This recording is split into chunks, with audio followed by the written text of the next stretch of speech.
답은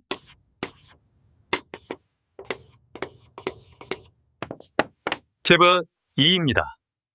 여러분, 방금 보신 이 남자. 80년대 신발을 신고 낡은 점퍼를 입은 이 사람이 누구냐고요? 이 학교 경비 아저씨입니다.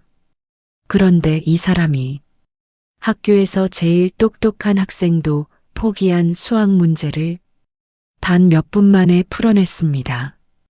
어떻게 이런 일이 가능했을까요? 그 비밀은 40년 전으로 거슬러 올라갑니다. 본격적인 사연을 시작하기 전에 구독 버튼과 좋아요로 이 채널에 응원을 보내주시고 지금 어디서 이 이야기를 듣고 계신지 댓글로 남겨주세요. 여러분이 계신 그곳에 오늘 하루 좋은 일만 가득하길 바랍니다. 자, 그럼 이제부터 한 남자의 놀라운 인생 역전 이야기를 들려드리겠습니다. 아저씨, 진짜 이거 푸실 수 있어요? 애들 수십 명이 보는 앞에서 나는 분필을 집어들었습니다. 칠판 위엔 이 학교에서 제일 똑똑한 애도 포기한 수학 문제가 반쯤 지워진 채 엉망으로 널려 있었죠. 공부 안 하면 저렇게 된다. 애들 부모들이 날 손가락질하며 던진 말. 그 말이 아이들 입에선 사실처럼 굳어졌습니다. 낡은 점퍼 입은 경비 아저씨, 80년대 신발 신은 아저씨, 하루 종일 쓸고 닫고 문 열어주는 사람. 그게 나였으니까요. 하지만 그들은 몰랐습니다. 칠판 앞에 선 이 남자가 16살 때 전국을 뒤흔든 천재였다는 걸. 손에 쥔 분필 끝이 마치 40년 전 그때처럼 칠판에 닿는 순간 기 교실이 숨을 멈췄습니다. 나는 올해 56살, 이 학교를 지킨 지 5년째 되는 경비원 김도윤입니다. 새벽 5시 반, 아직 어두운 운동장을 혼자 걷는 게 제 하루의 시작입니다.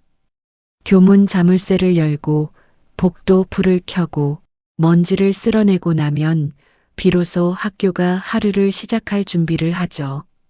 아저씨, 안녕하세요. 이렇게 인사해주는 애들도 있지만, 야, 문이나 좀 빨리 열어주세요. 경비 아저씨, 택배 왔다잖아요. 빨리 좀요. 대부분은 그냥 학교에 늘 붙어 있는 사람 정도로 여기더군요. 아이들은 제가 뭘 어떻게 하든 관심이 없습니다. 다만 문이 열려 있는지, 체육관 불이 켜져 있는지, 급식실 앞에 줄이 막히지 않는지만 중요하겠죠. 처음엔 견딜만 했습니다. 와, 또 그 점퍼 입으셨네. 2학년 남학생 둘이 제 뒤에서 키득거리는 정도는 그냥 애들이니까 라고 넘길 수 있었죠.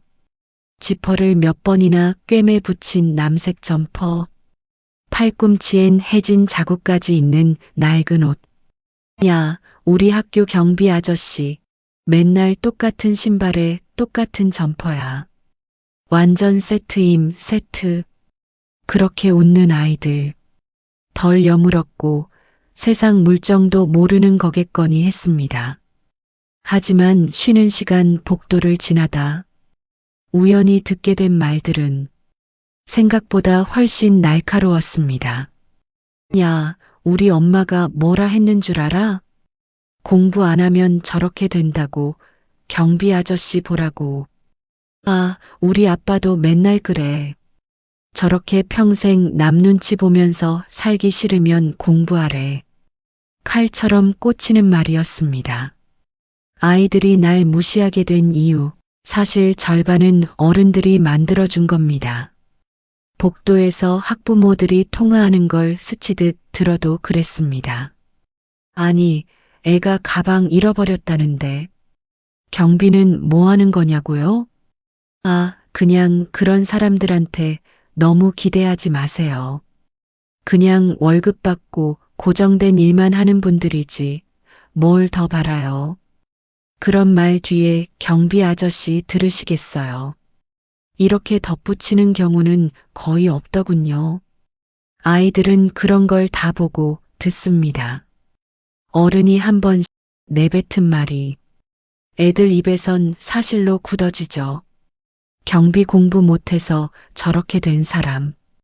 경비 어른이지만 막대해도 괜찮은 사람. 그런 생각들이 이 학교 복도 공기 속에 조금씩 스며들어 있었습니다. 나는 말수가 많은 편이 아닙니다. 필요한 말 이상은 잘하지 않으려고 애쓰죠. 안전사고 없게, 복도 뛰지 마라. 계단에서 장난치지 말고. 이 정도가 거의 다입니다. 그러다 보니 애들은 조용한 어른 답답하고 별 능력 없는 사람으로 쉽게 단정하더군요. 비가 추적추적 내리던 어느 수요일 아침. 아저씨, 우산 있어요? 2학년 민재가 체육복 차림으로 우산도 없이 교문 앞에 서 있었습니다. 저기 분실물함에 누가 두고 간 우산 몇 개 있을 거다. 잠깐만 기다려봐. 나는 관리실 안쪽에서 접힌 우산 하나를 꺼내며 조용히 말했습니다. 이거 그냥 써. 혹시 주인이 찾으러 오면 너한테 돌려달라고 할게. 에이, 괜찮아요. 그냥 뛰어가면 되는데 뭐. 말은 그렇게 했지만 민재는 우산을 슬쩍 받아들더군요. 아저씨, 근데 그거 알아요? 우산을 펴면서 민재가 웃으며 말했습니다.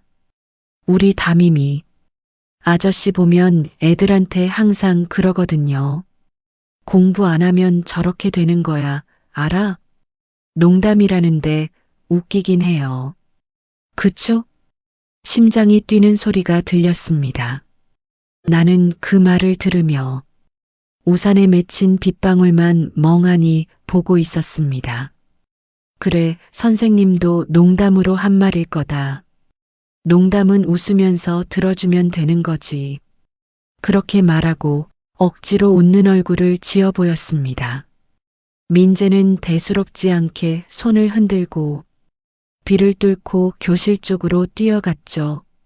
남은 건 갑자기 무거워진 새벽 공기와 손에 남은 허전한 우산 손잡이의 감촉뿐이었습니다. 학교라는 공간은 참 묘합니다. 아이들이 제일 먼저 배우는 게 수학도 영어도 과학도 아니라는 걸 나는 여기서 5년 동안 똑똑히 봐왔습니다. 제일 먼저 배우는 건 누굴 따라 웃어야 하는지, 누굴 무시해도 되는지, 어디까지가 안전한 선인지, 그런 것들이더군요. 그래서인지 누군가가 경비를 향해 비웃음을 터뜨리면 주변 아이들도 이유도 모른 채 따라 웃습니다. 야, 경비 아저씨 저심 멋있는데? 80년대에서 타임머신 타고 온 거 아님? 하하하하. 무슨 말인지도 모르면서 다 같이 웃으면 그냥 재밌어지는 나이. 나는 그걸 탓할 수만은 없었습니다. 그래서 그냥 쓸고 닫고 잠그고 여는 일을 반복할 뿐이었죠. 그 와중에 나를 조금 다르게 보는 눈도 있긴 했습니다. 2학년 수학 선생님, 이소라. 선생님, 20 굴러왔어요. 아이들이 떠난 체육관 한쪽에서 나는 농구공을 하나 집어들고 문 앞으로 가져다 두곤 했습니다. 그때마다 2층 수학 준비실 창가에 서 있던 이소라 선생님이 가끔 아래를 내려다보고 있더군요. 어느 날은 복도에서 마주치며 먼저 인사를 건네기도 했습니다. 아저씨, 오늘도 일찍 나오셨네요. 눈 올 줄 알고 걱정했는데 다행이에요. 그치? 아, 네. 눈 오면 애들 미끄러질까봐 조금 더 일찍 나오긴 합니다. 그러시구나. 항상 감사합니다. 진짜. 그 말이 그렇게 고마울 수가 없었습니다. 별말도 아닌데도 말이죠. 그날 이후로 그 선생님을 지나칠 땐 나도 모르게 허리를 조금 더 펴고 걷게 되더군요. 모든 게 뒤집힌 건 2학년 3반 이소라 선생님 반에서였습니다. 점심시간이 조금 지난 뒤 복도에서 웅성거리는 소리가 들렸습니다. 야, 이거 찍어서 올리자. 선생님도 모르겠다잖아. 게으렵대. 교실 문 앞에서 나는 무슨 일인가 싶어 살짝 안을 들여다봤습니다. 칠판에는 낯익은 기호들과 숫자들이 뒤엉켜 있었습니다. 그 순간 머릿속 어딘가가 스윽 하고 켜지는 느낌이 들었습니다. 마치 오래된 형광등이 40년 만에 기지개를 켜듯이 저건 심장이 빠르게 뛰기 시작했습니다. 얘들아, 나도 지금 바로 답이 떠오르진 않는데 이건 오후 자습 시간에 다시 같이 풀어보자. 이소라 선생님이 그렇게 말하며 칠판 앞에서 한숨을 쉬고 있었습니다. 그 옆에서 민재가 손을 번쩍 들었습니다. 선생님, 우리 경비 아저씨한테 한번 물어볼까요? 교실 안이 웃음바다가 됐습니다. 야, 그건 좀 선 넘은 거 아니냐? 지훈이 씩 웃으며 옆구리를 쿡쿡 찔렀지만 입꼬리는 이미 장난기 가득한 모양으로 올라가 있었습니다. 아니, 진짜로. 우리 엄마가 맨날 그러거든요. 경비 아저씨한테 수학 물어보면 답 나오겠냐고. 그럼 반대로 만약에 이 문제를 아저씨가 풀면 인정해야 되는 거 아님? 또 한 번 웃음이 터졌습니다. 그때 아이들 얼굴 사이로 창가 쪽에 서 있던 이소라 선생님이 잠깐 나를 힐끗 보았습니다. 창틀 너머로 마주친 시선. 선생님 눈빛엔 웃음이 없었습니다. 민재야, 그건 예의가 아니야. 에이, 선생님. 그냥 장난인데요, 뭐. 장난이라도 사람을 낮춰서 웃음거리 만드는 건 괜찮은 장난이 아니야. 이소라 선생님이 단호하게 말하는 걸 보고 나는 그 자리를 조용히 떠나려 했습니다. 괜히 더 서 있다가는 내가 웃음의 대상이 되는 그 현장을 직접 보게 될 것 같았거든요. 하지만 그때 복도 끝에서 누군가가 크게 불렀습니다. 아저씨, 경비 아저씨. 고개를 돌리니 이미 민재가 교실 밖으로 뛰어나와 있었습니다. 아저씨, 잠깐만요. 잠깐만 여기 좀 와보세요. 나는 빗자루를 잠시 벽에 세워두고 천천히 그 교실을 향해 걸어갔습니다. 손이 떨렸습니다. 40년간 숨겨온 것들이 이 순간 모두 드러날 것만 같았습니다. 아저씨, 이거 보세요. 민재가 칠판을 손가락으로 가리켰습니다. 이 문제, 이 학교에서 제일 똑똑한 애도 못 풀었다는데요? 선생님도 어렵대요. 아이들의 시선이 한꺼번에 내 쪽으로 쏠렸습니다. 그 속에는 장난도, 비웃음도, 기대도, 심지어 약간의 잔인함도 섞여 있었습니다. 나는 그 시선들이 익숙했습니다.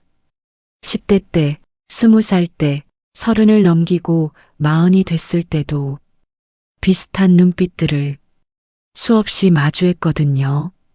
아저씨, 혹시 수학 좋아하세요? 이소라 선생님이 조심스럽게 물었습니다. 그 질문은 그냥 던져본 말이 아니었습니다. 마치 어딘가에서 이미 뭔가를 본 사람처럼 칠판 위의 문제를 다시 봤습니다. 2차 방 정식의 근과 계수의 관계, 3차 함수의 극값, 그리고 적건, 머릿속에서 숫자들이 움직이기 시작했습니다. 마치 잠들어 있던 뭔가가 깨어나는 것처럼 나는 짧게 웃으며 고개를 저었습니다. 아이고, 저는 그냥 계산기나 겨우 쓰는 사람이에요. 그 말에 교실 안에서 킥킥거리는 소리가 터졌습니다. 꺼봐, 내가 뭘 했어. 에이, 좀 너무한 거 아냐? 하는 소리가 섞여 들렸지만 결국 다들 웃고 있었습니다. 나는 그 웃음소리를 등 뒤로 들으며 교실 문으로 향했습니다. 그런데 문을 잡은 손이 멈췄습니다. 왜? 갑자기 화가 났습니다. 왜 내가 숨어야 하지? 왜 내가 웃음거리가 되어야 하지? 왜 내가 계속 도망만 다녀야 하지? 40년 전 그날 전국을 놀라게 했던 그 천재 소년이 어떻게 이 경비실까지 왔는지 그 긴 이야기를 아무도 모릅니다. 손가락 사이로 분필 가루 냄새가 났습니다. 형광등 소리가 윙 하고 울렸습니다. 나는 천천히 돌아섰습니다. 선생님, 교실이 조용해졌습니다. 칠판 좀 써도 될까요? 이소라 선생님의 눈이 커졌습니다. 아이들이 웅성거리기 시작했습니다. 뭐야, 진짜 푸시려고? 와, 이거 레전드 되겠는데? 나는 천천히 칠판 앞으로 걸어갔습니다. 분필을 집어들었습니다. 40년 만에 기 칠판의 첫 번째 숫자를 쓰는 순간 교실 앞 모든 숨소리가 멈췄습니다. 그날 저녁 관리실 책상 서랍을 열어 아주 오래전에 접어 넣어둔 한 장의 신문 기사를 꺼내 들었습니다. 헤드라인은 이렇게 쓰여 있었습니다. 전국 수학 경시대회 1위, 지방소년 김도윤의 기적같은 도전. 사진 속에 있는 앳된 얼굴. 내가 맞았습니다. 이제 언제까지 숨을 수 있을까? 나는 신문을 다시 접어 넣으려다 말고 잠시 멈칫했습니다. 그때 관리실 문을 조심스레 두드리는 소리가 났습니다. 똑똑. 들어오세요. 문이 열리고 그 안으로 이소라 선생님이 얼굴을 내밀었습니다. 아저씨 잠깐, 혹시 이거 아저씨 맞으세요? 선생님 손에는 노랗게 빛이 바랜 또 다른 신문 한 장이 들려 있었습니다. 내 얼굴이 거기에도 또렷이 찍혀 있더군요. 여기까지가 모든 일이 본격적으로 움직이기 시작한 순간입니다. 이소라 선생님이 왜 그 신문을 갖고 있었는지, 내 과거가 어떻게 다시 세상 밖으로 끌려 나오게 됐는지, 그리고 그게 어떻게 아이들과 나 그리고 이 학교를 통째로 바꿔놓았는지, 그 다음 이야기는 이제부터 하나씩 들려드리겠습니다. 문을 열고 들어온 이소라 선생님 얼굴이 어쩐지 평소랑 달라 보였습니다. 약간 들뜬 것 같기도 하고 조심스러운 것 같기도 하고 손에 들고 있는 낡은 신문이 유난히 눈에 띄더군요. 아저씨, 이 사진 혹시 아저씨 맞죠? 내가 대답을 못하고 있자 선생님이 신문을 천천히 책상 위에 펼쳤습니다. 종이에서 오래된 종이 냄새가 확 올라왔습니다. 40년 묵은 먼지 냄새였습니다. 신문 한가운데 교복을 입은 한 소년이 커다란 상장을 들고 서 있는 사진이 있었습니다. 눈빛만큼은 이상하리만치 또렷하고 입꼬리는 어색하게 올라가 있는 얼굴. 16살 나였습니다. 전국 수학 경시대회 대상 부산 고등학교 1학년 김도윤 군. 수학은 제게 세상을 보는 안경입니다. 기사가 그렇게 시작하고 있더군요. 나는 한숨인지 웃음인지 모를 숨을 길게 내뱉었습니다. 언제적 건데요, 그건. 날짜 보니까 거의 40년 전이네요. 와, 고1이셨을 때잖아요. 16에 전국 1등이요? 선생님이 기사 상단을 가리켰습니다. 연도와 월, 일, 그리고 내 이름. 1985년 11월 23일. 나는 피할 수 없겠구나 싶었습니다. 맞아요. 저입니다. 선생님 눈이 동그래졌습니다. 정말요? 와, 제가 아무리 봐도 눈이 너무 닮아서 설마 했는데. 근데 이 기사, 당시엔 엄청 화제였던 것 같은데요. 지방 학생 최초 전국 재패라고 크게 나왔네요. 나는 그제야 어색하게 웃으며 말했습니다. 그땐 좀 괜찮았죠.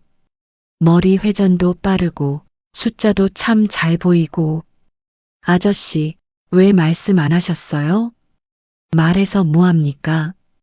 지금은 애들 도시락 까먹을 시간 맞춰서 종치는 사람이에요. 농담처럼 말했지만 가슴 한쪽이 조금 쿡 하고 찔렸습니다. 이 신문 어디서 나신 거예요? 내가 묻자 선생님이 살짝 쑥스러운 표정을 지었습니다. 사실은요. 어제 애들이 떠들던 문제 있잖아요. 네. 칠판에 어지럽게 적혀 있던 그거요. 제가 학창 시절에 비슷한 유형의 문제를 어디서 본 것 같아서요. 집에 가다가 갑자기 생각이 나더라고요. 그래서 집에 있는 옛날 문제집이랑 스크랩해둔 신문들을 좀 뒤졌거든요. 근데요, 수학 경시대회 기사랑 같이 당시 기출문제가 실려 있었는데 그때 1번에 나온 문제가 지금 애들이 못 풀고 있는 문제랑 거의 똑같더라고요. 나는 신문 아래쪽으로 시선을 내렸습니다. 하단에는 작은 박스 기사가 하나 따로 나와 있었죠.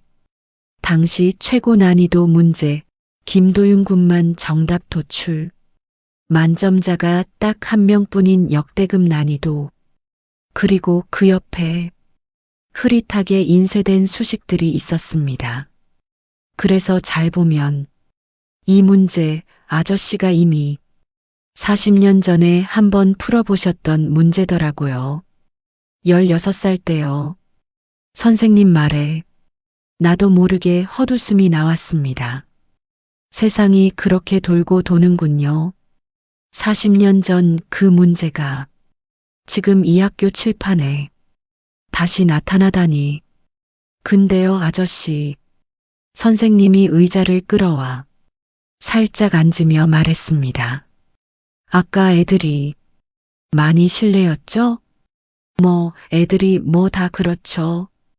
어릴 땐 사람을 위아래로 나누는 법부터 배우니까요. 그래도 좀 제가 보기에는 선을 넘었어요. 선생님이 고개를 저으며 한숨을 쉬었습니다. 사실 저도 가끔은 마음속으로 공부 안 하면 저렇게 될 수도 있다. 이런 생각을 한 적이 있어요.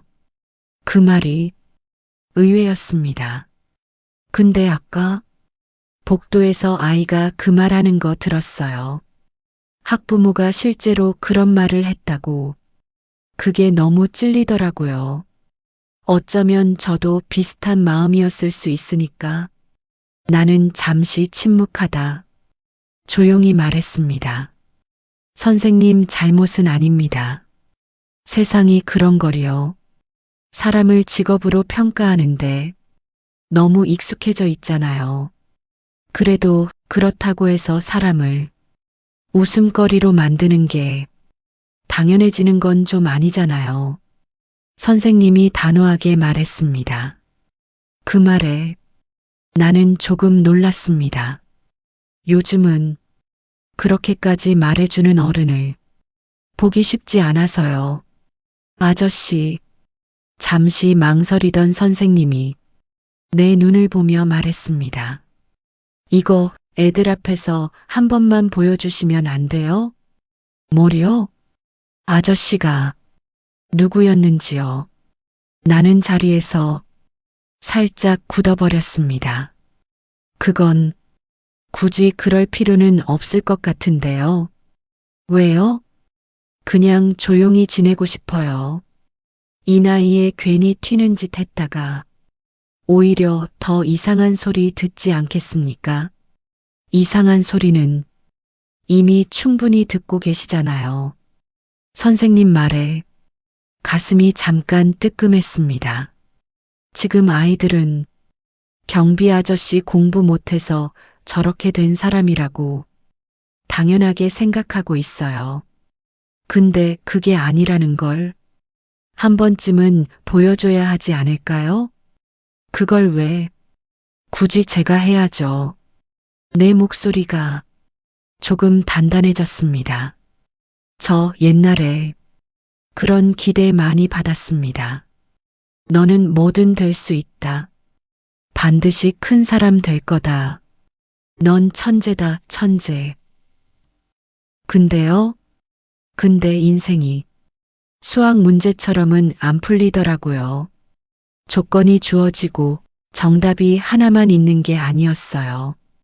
16에 전국을 제패한 천재, 21살에 서울대 입학, 25에 대학원 진학, 그 뒤로는 40년이라는 시간이 사람을 어떻게 바꾸는지 선생님은 모르실 겁니다. 선생님이 조용히 고개를 끄덕였습니다. 그래서 저는 이제 누가 제게 기대를 걸거나 대단한 사람 취급하는 게 좀 두렵습니다. 그래도요, 아저씨. 선생님이 웃으며 말했습니다. 아이들이 지금 아저씨를 너무 쉽게 판단하고 있는 건 조금 불공평해요. 세상이 원래 그렇지 않습니까? 겉만 보고 판단하고 직업만 보고 줄 세우고 그래도 저는 제 교실 안에서만큼은 조금 다르게 만들고 싶거든요. 그 말을 듣는데 이상하게도 마음 한 구석이 살짝 움직였습니다.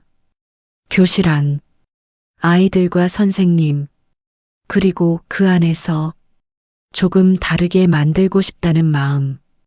나한테는 한 번도 가져본 적 없는 마음이었거든요. 그날 밤 집에 돌아와서도 잠이 잘 오지 않았습니다. 좁은 월세방 천장을 보면서 옛날 생각이 하나씩 떠올랐습니다. 고1 때 수학 경시대회 준비하느라 밤새던 독서실, 빵 하나로 하루를 버티면서도 문제 풀 때만큼은 배고픈 줄도 몰랐던 시절. 도윤아, 넌 진짜 숫자랑 싸우는 걸 즐기는 것 같다. 담임 선생님이 내 머리를 쓰다듬으며 했던 말. 얘는요, 이 학교 역사상 제일 큰 사고 치레예요. 좋은 의미로요. 웃으면서 덧붙이던 그 표정까지 다 기억났습니다. 1985년 11월 전국 대회장 떨리는 손으로 문제지를 받아든 순간 시작 심판이 외치는 소리와 함께 펜을 쥐었던 그 순간의 전율 그리고 3시간 후 김도윤 군 만점입니다. 울먹이며 전화하던 엄마 목소리 우리 아들이 전국에서 1등 했대. 40년 전 그 모든 순간들이 어제 일처럼 생생했습니다. 나는 그 모든 기대들 속에서 한 번 크게 넘어졌고 그 뒤로는 다시는 일어나지 말자고 스스로를 설득하며 살아왔습니다. 괜히 나섰다가 또 다치지 말자. 이제 조용히 살자. 그래서 수학도 버리고 문제집도 버리고 그 시절의 내 이름도 관계도 다 버리며 살아왔습니다.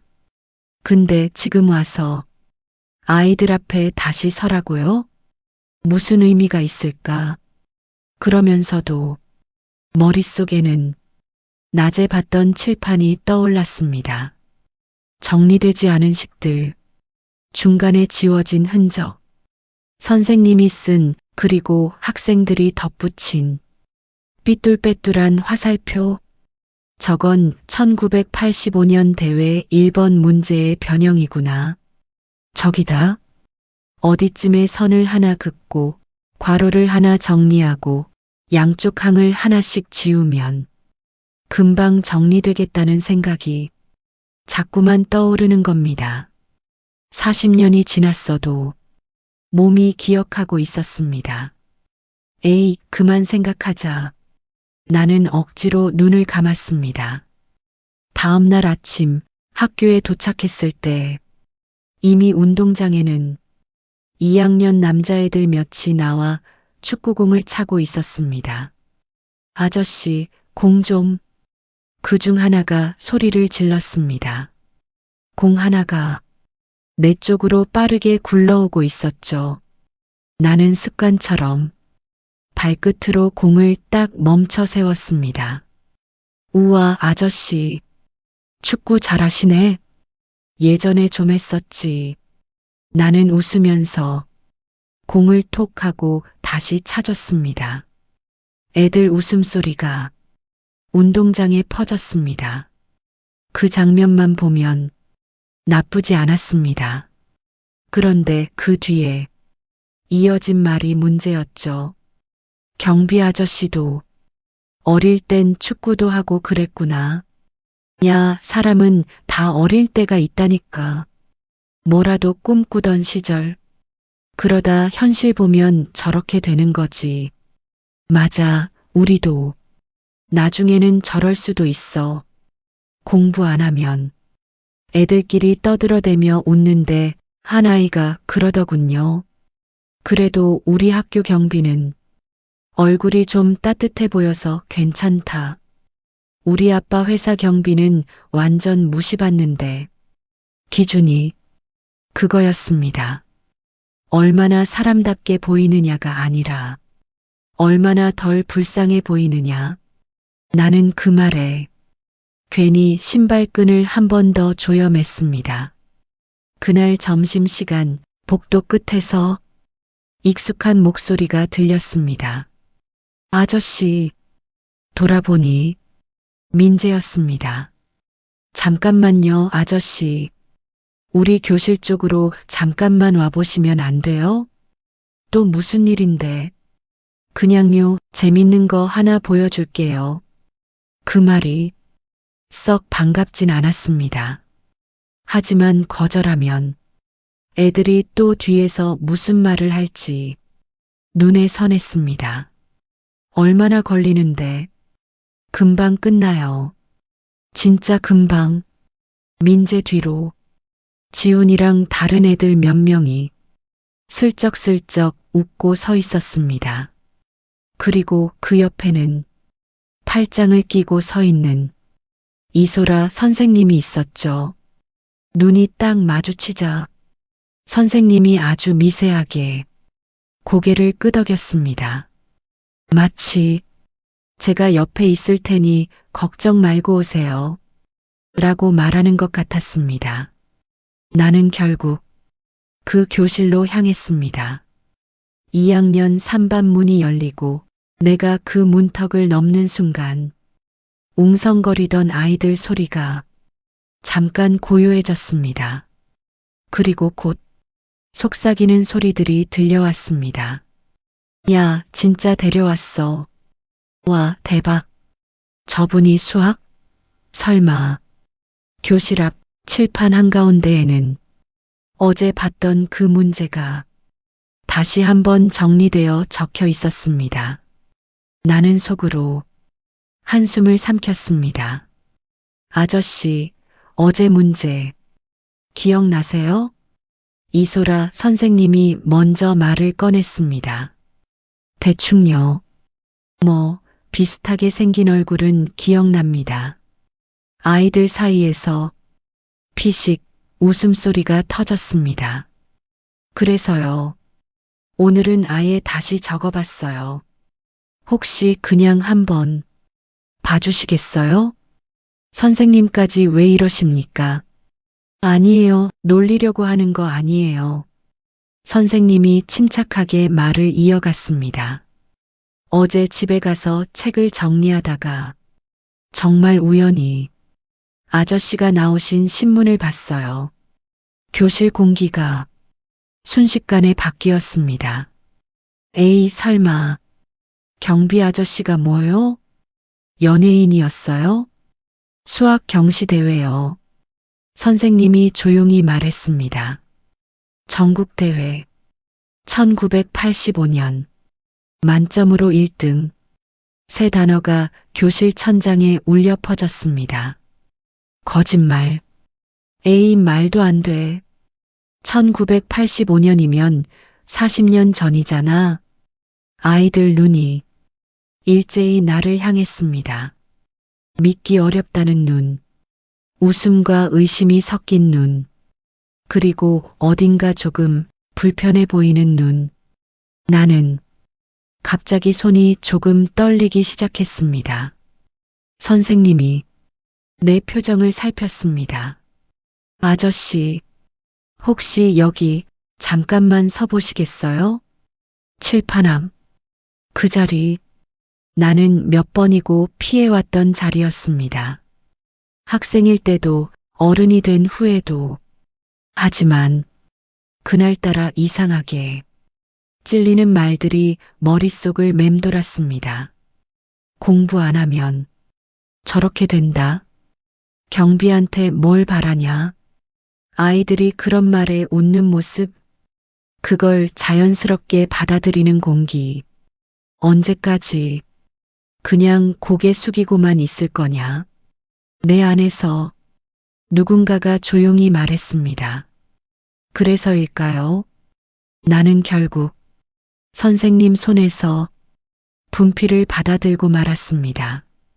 꼴랑 하얀 막대기 하나일 뿐인데 손에 쥐고 있는 느낌이 유난히 무겁게 느껴졌습니다. 40년 만에 다시 쥐는 분필. 우와, 진짜 하시려나 봐. 야, 이거 찍어야 되는 거 아니냐? 괜히 민망하게 하지 마라. 뒤에서 수군거리는 소리가 쏟아졌습니다. 나는 그 모든 소리를 등 뒤로 밀어내듯 깊게 숨을 들이켰습니다. 그리고 눈앞의 식을 한 줄씩 바라봤습니다. 익숙한 기호들이 차례대로 눈에 들어왔습니다. 머릿속 어딘가 깊은 곳에서 잠자고 있던 감각이 조금씩 몸을 깨우기 시작했습니다. 그래, 이건 1985년 1번 문제의 변형이구나. 입술이 저절로 움직였습니다. 애들아, 내 목소리가 칠판 앞에서 울렸습니다. 잠깐만 조용히 해줄 수 있니? 평소보다 조금 낮고 단단한 목소리였습니다. 의외였는지 아이들이 하나둘 입을 다물었습니다. 복도에서 들려오던 소음, 운동장에서 오는 함성 소리도 멀어지는 것 같았습니다. 교실 안에는 분필과 칠판, 그리고 내 숨소리만 남았습니다. 끽. 분필이 칠판에 닿는 소리가 유난히 또렷하게 들렸습니다. 40년의 공백이 한순간에 사라지는 느낌이었습니다. 나는 숫자 하나를 지우고 괄호를 하나 옮기고 분수를 한번 정리했습니다. 그리고 말했습니다. 이 문제는 겉모습만 봐서는 복잡해 보이지만 사실은 딱 3단계만 거치면 됩니다. 아이들 눈이 조금씩 커졌습니다. 첫 번째, 여기 있는 시그마 기호를 먼저 정리합니다. 끽끽. 분필 소리만 교실을 가득 채웠습니다. 두 번째, 이 부분을 인수분해로 묶어내면 손이 멈추지 않았습니다. 마치 40년이 아니라 어제 풀었던 문제처럼. 세 번째, 극한값을 대입하면 마지막 숫자를 쓰는 순간 교실이 완전히 조용해졌습니다. 나는 분필을 내려놓고 천천히 돌아섰습니다. 아이들이 입을 벌린 채 칠판을 바라보고 있었습니다. 답은 2입니다. 그 순간 와 누군가 작게 감탄하는 소리가 들렸습니다. 그리고 이어진 침묵. 나는 느꼈습니다. 오래전에 버렸다고 생각했던 감각이 전혀 녹슬지 않고 어딘가에 그대로 남아 있었다는 걸. 16살 김도윤이 56살 김도윤 안에 아직도 살아 있었다는 걸. 여기까지가 아이들 앞에서 내가 처음으로 경비 아저씨가 아닌 김도윤으로 서게 된 순간입니다. 하지만 이게 전부는 아니었습니다. 이날 칠판 앞에서 벌어진 일은 잠깐의 충격으로 끝나지 않고 그 이후 아이들과 어른들 그리고 나 자신에게까지 한 번 더, 두 번 더 큰 파도를 몰고 오게 됩니다. 아이들이 보여준 반응, 복도에서 터져나온 소문, 그리고 그걸 듣고 찾아온 40년 만의 재회. 그 이야기를 이제 다음 부분에서 이어가 보겠습니다. 나는 아이들 눈을 하나하나 마주 봤습니다. 너희는 지금 학생이라는 이름으로 불리지만 10년 뒤엔 전혀 다른 이름으로 불릴 거다. 민재가 고개를 끄덕였습니다. 어떤 애는 의사가 될 수도 있고, 어떤 애는 디자이너, 어떤 애는 요리사, 어떤 애는. 나는 잠시 멈췄다가 말했습니다. 경비가 될 수도 있다. 교실이 조용해졌습니다. 근데 그게 그 사람의 전부는 아니야. 그냥 그때 그 사람이 하고 있는 일일 뿐이지. 지훈이 눈을 깜빡였습니다. 사람들은 직업으로 사람을 판단하는데 너무 익숙해져 있어. 의사니까 똑똑하겠지. 경비니까 공부 못했겠지. 이런 식으로 나는 주먹을 가볍게 쥐었다 폈습니다. 근데 세상은 그렇게 단순하지 않아. 나는 수학 천재였지만 지금은 경비다. 근데 그게 나를 실패자로 만드냐? 나는 그렇게 생각하지 않는다. 왜요? 누군가가 물었습니다. 왜냐면 나는 내 선택을 후회하지 않거든. 가족을 선택한 것도, 수학을 내려놓은 것도, 그리고 나는 잠시 숨을 고르며 말했습니다.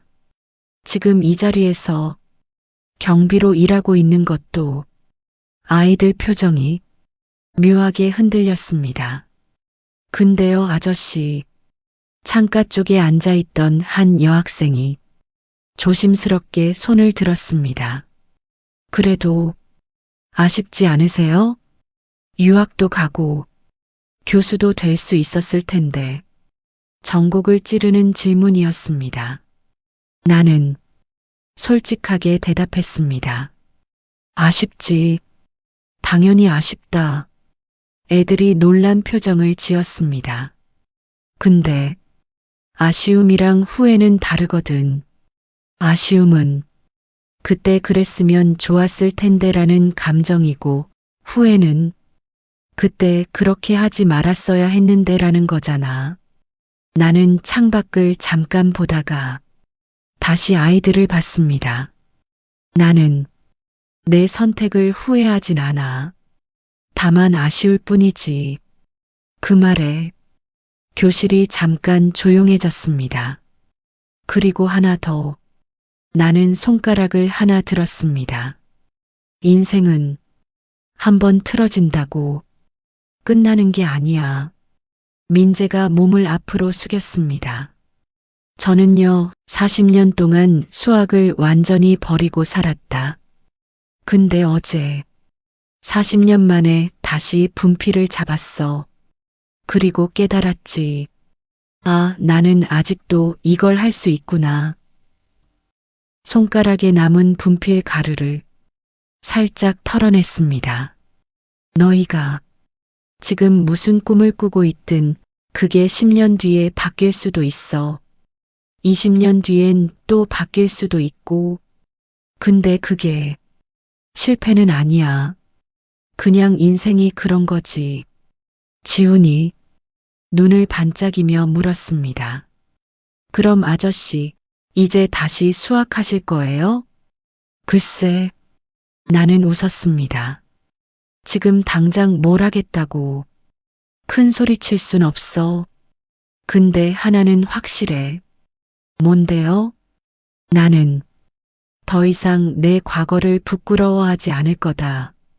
경비라는 일도 수학 천재였던 과거도 다 내 인생의 일부니까. 그 말에 아이들이 조용히 고개를 끄덕였습니다. 그날 이후 학교 분위기가 조금씩 바뀌기 시작했습니다. 경비 아저씨, 아침 일찍 나오시네요. 예전엔 그냥 스쳐 지나가던 아이들이 먼저 인사를 건네기 시작했습니다.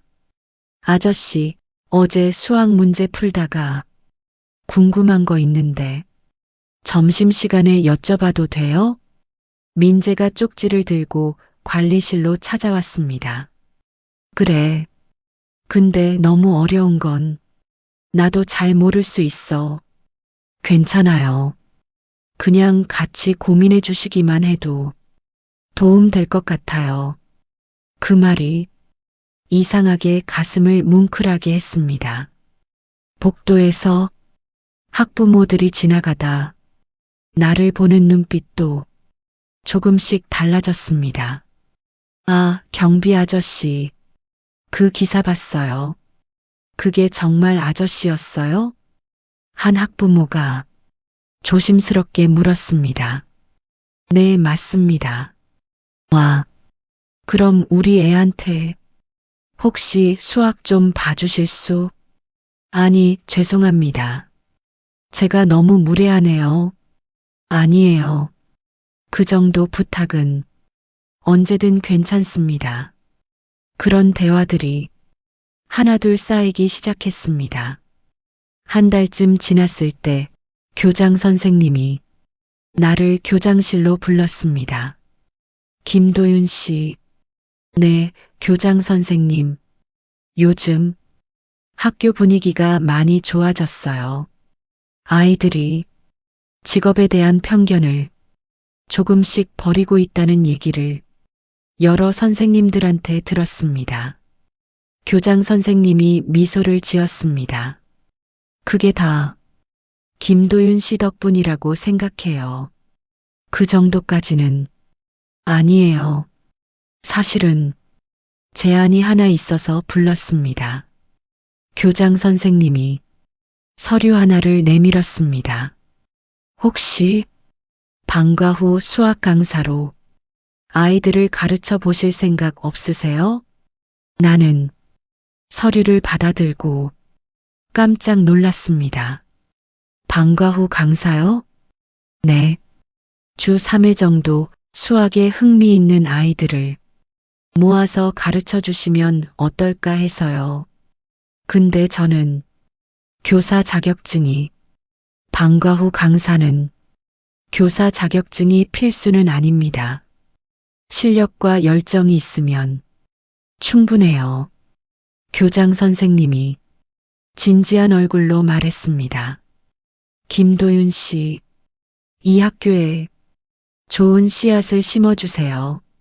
아이들이 직업이 아니라 사람을 보는 법을 배울 수 있도록요.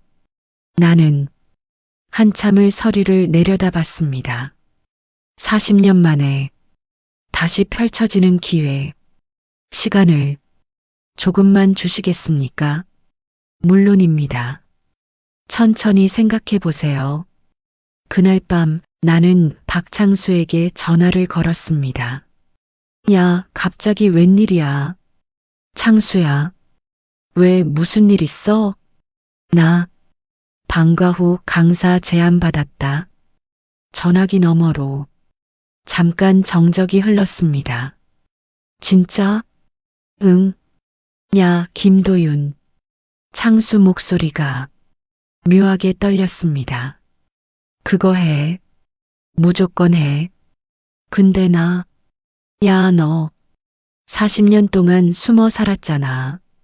이제 다시 세상 밖으로 나와도 되는 거 아니냐? 그게 쉽지가 않아. 또 실패하면 어떡해? 실패? 야, 너 지금 실패를 두려워할 나이가 아니야. 창수가 단호하게 말했습니다. 너는 지금 56이야.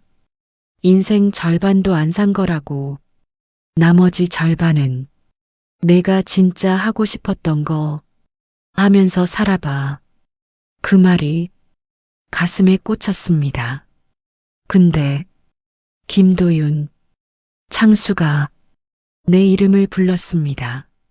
너 어제 분필 잡았을 때 행복했지? 응. 그럼 됐어. 그게 답이야. 전화를 끊고 나는 한참을 창밖을 바라봤습니다. 어둠 속에서 가로등 불빛이 하나둘 켜지고 있었습니다. 행복했냐? 스스로에게 물었습니다. 40년 만에 분필을 잡았을 때, 아이들 눈빛이 반짝였을 때, 복잡한 문제가 깔끔하게 정리됐을 때, 그래. 나는 조용히 고개를 끄덕였습니다. 행복했어? 다음 날 아침 나는 교장실 문을 두드렸습니다. 들어오세요. 교장 선생님. 아, 김도윤 씨. 결정하셨어요? 나는 고개를 끄덕였습니다. 하겠습니다. 방과후 강사. 교장 선생님 얼굴에 환한 미소가 번졌습니다. 정말요? 정말 감사합니다. 대신 나는 손을 들어 말을 이었습니다. 조건이 하나 있습니다. 말씀하세요. 경비일도 계속하고 싶습니다. 교장 선생님이 깜짝 놀란 표정을 지었습니다. 네, 저는 경비라는 일이 부끄럽지 않습니다. 그래서 2가지를 다 하고 싶어요. 나는 진심을 담아 말했습니다. 아침엔 경비로 일하고 방과 후엔 강사로 아이들을 가르치고 그게 제가 생각하는 제 인생의 다음 챕터입니다. 교장 선생님이 잠시 멍하니 나를 보다가 천천히 고개를 끄덕였습니다. 알겠습니다. 그렇게 하시죠. 그날 점심시간 이소라 선생님이 나를 보더니 눈물을 글썽였습니다. 아저씨, 정말 하시는 거예요? 네. 와, 진짜 감사합니다. 선생님이 2 손으로 내 손을 꽉 쥐었습니다. 아저씨가 아이들한테 보여줄 게 정말 많을 거예요. 저도 이제는 숨지 않으려고요. 그 말에 선생님이 활짝 웃었습니다. 복도에서 민재와 지훈이 우리 쪽으로 달려왔습니다. 선생님, 진짜예요? 아저씨가 우리 가르쳐 주신대요? 그래. 다음 주부터 방과 후 수학반이 시작된다. 와, 아이들이 서로 하이파이브를 했습니다. 야, 이거 우리 반 애들한테도 빨리 알려야 돼. 나 진짜 평생 수학 공부 제대로 한번 해볼게요. 아이들 목소리가 복도에 울려 퍼졌습니다. 나는 그 모습을 보면서 가슴 한쪽이 따뜻해지는 걸 느꼈습니다. 40년. 정말 긴 시간이었습니다. 16에 전국을 제패했던 천재 소년. 20에 유학을 포기했던 청년. 30의 수학을 완전히 버렸던 남자. 그리고 56에 다시 분필을 쥔 경비. 그 모든 시간이 한 점으로 모이는 순간이었습니다. 첫 수업이 있던 날, 특별실 앞에 아이들이 20명 가까이 모여 있었습니다. 2학년뿐만 아니라 1학년, 3학년까지. 야, 자리 있냐? 나도 들어가도 돼? 웅성거리는 소리가 복도를 가득 채웠습니다. 나는 특별실 문을 열고 아이들을 맞이했습니다. 들어와라. 자리는 충분히 있다. 아이들이 우르르 들어와 자리를 잡았습니다. 나는 칠판 앞에 섰습니다. 40년 만에 선생님이라는 자리에 다시 서는 순간이었습니다. 자, 나는 분필을 들어 칠판에 한 줄을 적었습니다. 수학은 세상을 보는 안경이다. 오늘 첫 수업은 이 문장부터 시작하려고 한다. 아이들이 조용히 그 문장을 읽었습니다. 이건 내가 16살 때 신문 기자한테 했던 말이야. 당시엔 그냥 멋있는 말 하나 던져보고 싶어서 한 말이었는데 나는 잠시 멈췄다가 미소를 지었습니다. 지금 보니까 진짜 그런 것 같더라. 무슨 뜻이에요?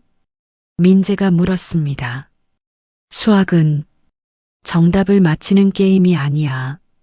문제를 어떻게 바라보느냐, 어디서부터 풀어야 하느냐, 그 과정을 배우는 거지.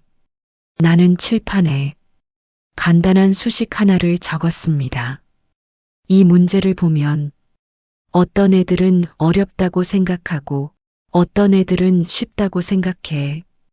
근데 그 차이가 머리가 좋고 나쁜 게 아니라 어떤 안경을 쓰고 있느냐의 차이야. 아이들 눈이 반짝이기 시작했습니다. 오늘부터 우리는 함께 세상을 보는 새로운 안경을 하나씩 만들어 볼 거다.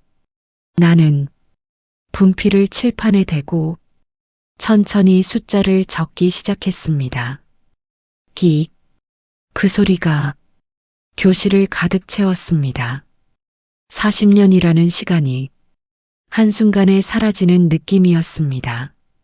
16살 김도윤과 56살 김도윤이 드디어 다시 만난 그 순간이었습니다. 수업이 끝나고 아이들이 하나둘 교실을 나갈 때 지훈이 뒤에 남아 있었습니다. 아저씨, 왜? 저 진짜 궁금한 게 있어요. 뭔데? 지훈이 조심스럽게 물었습니다. 아저씨는 40년 동안 후회 안 하셨어요? 그때 유학 갔으면 지금쯤 교수였을 텐데. 이런 생각. 나는 잠시 창밖을 보다가 지훈을 봤습니다. 후회는 안 해. 근데 가끔 말을 잠깐 멈췄다가 이었습니다. 가끔은 만약이라는 생각을 하긴 해. 만약 그때 다른 선택을 했다면 어떻게 됐을까? 그럼요. 근데 그건 누구나 하는 생각이야. 인생은 선택의 연속이거든. 그리고 모든 선택에는 대가가 따라와. 나는 지훈 어깨에 손을 가볍게 올렸습니다. 중요한 건 선택을 후회하지 않는 거야. 내가 왜 그 선택을 했는지, 그게 나한테 어떤 의미였는지, 그걸 잊지 않으면 돼. 지훈이 천천히 고개를 끄덕였습니다. 감사합니다, 아저씨. 뭐가? 그냥 어른들이 안 해주는 얘기를 해주셔서요. 그 말에 나는 피식 웃었습니다. 나도 너희 나이 때 이런 얘기 듣고 싶었거든. 그날 밤 집으로 돌아가는 길, 버스 창밖으로 학교 건물이 보였습니다. 5년 동안 그냥 일하러 가는 곳이었던 건물. 이제는 조금 다르게 보였습니다. 내가 누군가를 가르치고 누군가에게 배우고 함께 성장하는 공간. 40년. 혼잣말처럼 중얼거렸습니다. 정말 긴 우회로였네. 하지만 그 우회로 끝에서 다시 제자리로 돌아온 기분이었습니다. 아니, 제자리가 아니라 더 나은 자리로 온 것 같았습니다. 16의 나는 수학 천재였지만 세상을 몰랐습니다. 56의 나는 수학 천재는 아니지만 세상을 조금은 알게 됐습니다. 그리고 그 경험이 아이들에게 더 좋은 선생님이 되는 밑거름이 될 것 같았습니다. 3개월이 지났습니다. 방과 후 수학반은 학교에서 가장 인기 있는 수업이 됐습니다. 선생님, 이제 아이들은 나를 아저씨가 아니라 선생님이라고 불렀습니다. 처음엔 어색했지만 이제는 자연스러워졌습니다. 이 문제 어떻게 풀어요? 여기 봐. 일단 이 부분부터 정리해보자. 매일매일 아이들과 함께 문제를 풀고 함께 고민하고 함께 성장했습니다. 그리고 어느 날 민재가 시험지를 들고 관리실로 뛰어왔습니다. 선생님, 저 이번 모의고사에서 수학 2등급 나왔어요. 진짜? 네. 원래 5등급이었는데 처음으로 2등급이요. 민재 얼굴에 환한 미소가 번졌습니다. 선생님 덕분이에요. 진짜 감사해요. 그 순간 내 가슴이 뜨거워지는 걸 느꼈습니다. 이게 선생님이 느끼는 보람이구나. 40년 만에 처음 느껴보는 감정이었습니다. 어느 토요일 오후 박창수가 학교로 찾아왔습니다. 야, 김도윤. 왜 또 왔어? 야, 너 요즘 완전 달라졌다며?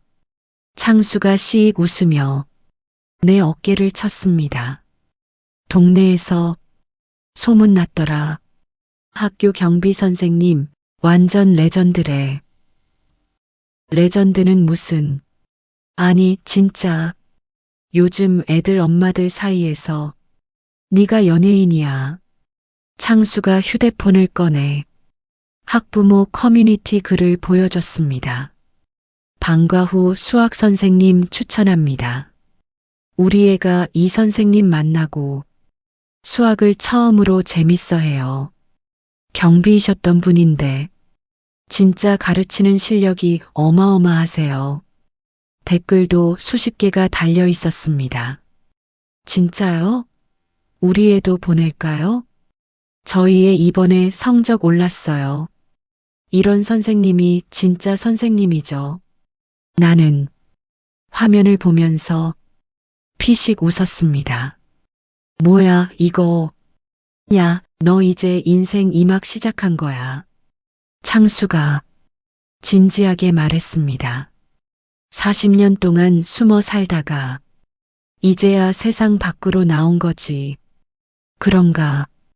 그러니까 이제 그만 자책하고 당당하게 살아. 창수가 내 등을 툭 쳤습니다. 너는 충분히 잘 살고 있어. 1년이 지났습니다. 나는 여전히 새벽 5시 반에 일어나 학교 교문을 열었습니다. 복도 불을 켜고 먼지를 쓸고 아이들을 맞이했습니다. 다만 하나 달라진 게 있다면 이제는 아이들이 나를 보는 눈빛이 달랐습니다. 선생님, 안녕하세요. 먼저 달려와 인사하는 아이들. 선생님, 어제 그 문제 풀었어요. 자랑스럽게 문제풀이를 보여주는 아이들, 그리고 무엇보다 나 스스로를 바라보는 시선이 달라졌습니다. 거울 속 내 모습은 여전히 낡은 점퍼를 입은 경비였지만 이제는 그게 부끄럽지 않았습니다. 나는 경비이면서 선생님이었고 실패한 천재가 아니라 40년을 우회해서 돌아온 수학 선생님이었습니다.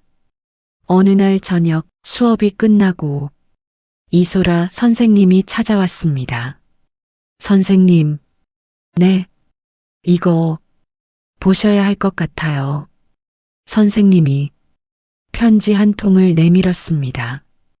펼쳐보니 지훈이 쓴 편지였습니다. 선생님께 저는 원래 수학을 제일 싫어했습니다.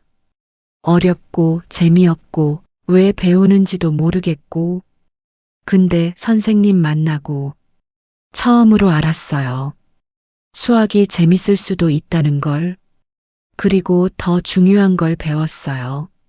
사람은 한번 실패한다고 끝나는 게 아니라는 것. 선생님처럼 40년이 지나도 다시 일어설 수 있다는 것. 저도 앞으로 어떤 일이 생겨도 포기하지 않을게요. 선생님이 그걸 보여주셨으니까요. 감사합니다. 나는 편지를 읽으면서 눈시울이 뜨거워지는 걸 참을 수 없었습니다. 선생님, 이소라 선생님이 조용히 웃었습니다. 이게 선생님이 아이들한테 준 가장 큰 선물이에요. 제가 뭘 그렇게 대단한 걸 했다고 대단한 거 하셨어요. 선생님이 단호하게 말했습니다. 아이들한테 인생은 한 번의 실패로 끝나지 않는다는 걸 보여주셨잖아요. 나는 편지를 다시 한번 읽었습니다. 그리고 깨달았습니다. 내가 아이들을 가르친 게 아니라 아이들이 나를 다시 살게 해줬다는 것을. 지금 나는 57살입니다. 여전히 이 학교의 경비이고 방과 후 수학 선생님입니다. 새벽엔 교문을 열고 낮엔 복도를 청소하고 오후엔 칠판 앞에 섭니다. 40년 전 16살의 나는 전국을 뒤흔든 천재였습니다. 그리고 57살의 나는 작은 학교 경비이자 20명 남짓한 아이들의 수학 선생님입니다. 누군가는 물을지도 모릅니다. 그게 성공인가요? 그걸로 만족하세요? 나는 이렇게 대답하겠습니다. 예, 만족합니다. 왜냐하면 나는 이제 내 인생을 남과 비교하지 않기 때문입니다. 교수가 됐어야 성공이고 경비면 실패라는 그런 단순한 공식은 세상에 없습니다. 중요한 건 내가 지금 행복하냐는 것, 그리고 내 존재가 누군가에게 의미가 있느냐는 것. 나는 아이들에게 수학을 가르치면서 매일매일 행복합니다. 그리고 아이들의 눈빛이 조금씩 달라지는 걸 보면서 내 존재가 의미 있다는 걸 느낍니다. 그것만으로 충분합니다. 마지막으로 이 이야기를 읽고 있을 누군가에게 하고 싶은 말이 있습니다. 당신이 지금 어떤 자리에 있든, 당신이 과거에 어떤 실패를 했든 그것이 당신의 끝이 아닙니다. 인생은 언제든 다시 시작할 수 있습니다. 40년이 걸릴 수도 있고 50년이 걸릴 수도 있습니다. 하지만 포기하지 않는 한 끝은 아닙니다. 나는 40년 만에 다시 분필을 잡았습니다. 당신도 언젠가 당신의 분필을 다시 잡을 날이 올 겁니다. 그때까지 포기하지 마세요. 당신 안에 있는 16살은 아직 살아 있습니다. 끝. 그리고 새로운 시작. 여러분, 김도윤 씨의 이야기 어떠셨나요? 40년이라는 긴 시간을 돌고 돌아 다시 자신의 자리를 찾은 이 이야기가 여러분께도 작은 위로가 되었기를 바랍니다. 혹시 오늘 이야기가 마음에 와닿으셨다면 구독과 좋아요로 여러분의 마음을 전해주세요. 그리고 댓글로 지금 여러분은 인생의 어떤 장을 쓰고 계신지, 어떤 꿈을 다시 꺼내고 싶으신지 조용히 나눠주신다면 그 용기가 다른 누군가에게도 힘이 될 거예요. 오늘 하루도 그리고 앞으로의 모든 날들도 여러분 곁에 따뜻한 일들만 가득하길 바랍니다. 늦었다고 생각할 때가 가장 빠를 때라는 말 기억하세요. 여러분 안에 있는 16살은 아직 살아 있습니다. 다음 이야기에서 또 만나요. 행복하세요.